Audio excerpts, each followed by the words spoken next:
इन सबको परिस्थितियाँ नॉर्मल होने के लिए अग्रसर हैं। ऐसा न्यूज़ आया है कि 18 तारीख के बाद सब चीज़ें नॉर्मल होना फिर से शुरू हो जाएंगी। ये तभी संभव है जब आप वैक्सीनेशन की प्रक्रिया में पूरी तरह से अच्छी तरह से भाग लेंगे और जब जितना हो सके वो आप वैक्सीनेशन का प्रयास करें, क्योंकि एकमात्र यही उपाय रह गया है जो आपको इस कोरोना वायरस से निजात दिला सकता है। अभी जो कोविशील्ड लग रहा था वो अब मतलब जो दिन कम था वो 84 दिन हो गया है। इससे ये होगा कि इसकी इफेक्टिविटी, इसका जो प्रभाव है वो अच्छा होगा। तो इसके लिए सरकार ने कहा है कि अब जो भी फर्स्ट डोज ले चुके हैं उनको जो सेकंड डोज है वो 84 दिन के बाद लगेगा। तो जो भी एग्जाम की तैयारी कर रहे हैं स्टूडेंट्स और जो भी कम्पिटेटिव एग्जाम की तैयारी कर रहे हैं वो उनके पास 1 या 2 महीना समय मिल चुका है। आप अपनी तैयारी को बढ़िया से धार देते रहिए।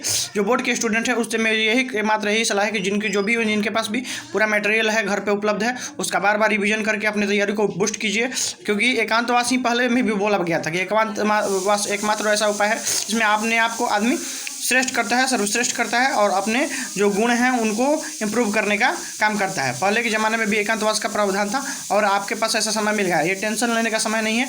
आप जितना भी हो सके अपने आप को इम्प्रूव करने का प्रयास कीजिए। जो भी आपके पास संसाधन वो उपलब्ध हैं, चाहे ऑनलाइन माध्यम हो या जो भी, मैं भी समय समय पर आपको जो भी वीडियो है, जो मैं इंपॉर्टेंट न्यूज़ है वो आपको देता रहता हूँ और इससे परिस्थितियों से आपको सामना करते हुए अपने आप को इम्प्रूव करते रहना है और आगे बढ़ते रहना है, क्योंकि ये परिस्थितियाँ आई हैं तो कुछ समय के बाद पीछे भी हम लोग देख चुके हैं। पिछले साल 20 का सामना हो चुका है तो ये जाएंगी जरूर। तो कहने का मतलब ये है कि आपके पास फिर से 1 या 1.5 महीना समय मिल चुका है। ऐसे सब चीज़ इस महीना के बाद नॉर्मल होना शुरू हो जाएगा। बिहार में भी केसें बहुत कम हो गई हैं और पूरी भारत में भी केसों की संभावना कम होने जा रही है। कहने का मतलब ये है कि ऐसा तो माना जा रहा है कि इस समय के बाद फिर से ऐसी परिस्थितियाँ आने की संभावना नहीं रहेगी, क्योंकि लोग सजग हो चुके हैं और जागरूक भी। फिर भी आप जो कि अनपढ़ लोग हैं, जो कि गंवार लोग हैं, जो कि इन सब से जिनका कोई वास्ता नहीं है, उनको तो आप समझा नहीं सकते हैं, लेकिन आप में के घर में जो भी लोग हैं उनका सबसे पहला प्रायोरिटी यही है कि आप वैक्सीनेशन से जितना जल्दी हो सके वो करवाएं। पूरी तरह से मास्क पहन कर ही बाहर निकलें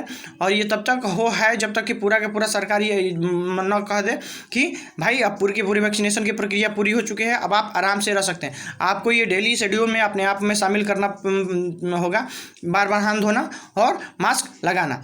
तो कहने का मतलब ये है कि यही एकमात्र आपसे गुजारिश है कि आप इस समय का सदुपयोग करें और जो भी आपको गाइड उपलब्ध हो अपनी तैयारी में।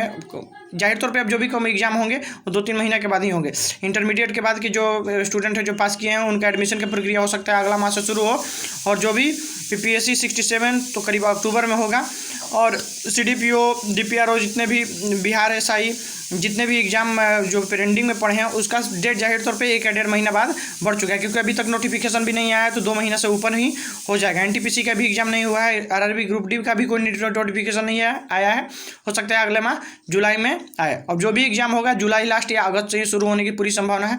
तो आप बोर्ड के स्टूडेंट जो भी हैं अपनी तैयारी में जितना भी अभी आपके पास समय है उसका चाहे वो ऑनलाइन माध्यम हो ऑफलाइन माध्यम हो, जहाँ से भी हो अच्छी तरह से गाइड करते हुए समय का सदुपयोग करें और अपनी तैयारी को धार देते रहें। चलिए मैं इस वीडियो में इतना ही रखूँगा। आप चैनल को सब्सक्राइब नहीं किया तो सब्सक्राइब कर लीजिए, शेयर दीजिए अपने फ्रेंड्स को, क्योंकि मैं समय समय पर जितने भी इंपॉर्टेंट न्यूज़ होते हैं चाहे वो एकेडमिक हो या कॉम्पिटिटिव एग्जाम से रिलेटेड सारे के सारे इंपॉर्टेंट न्यूज़ को मैं इसमें लाता रहूँगा। तो अभी बिहार में स्थितियाँ नॉर्मल होने वाली हैं, तो आप फिर से अपने तैयारी को बूस्ट करते रहें। जो भी आपके पास समय मिला है उसका सदुपयोग करें।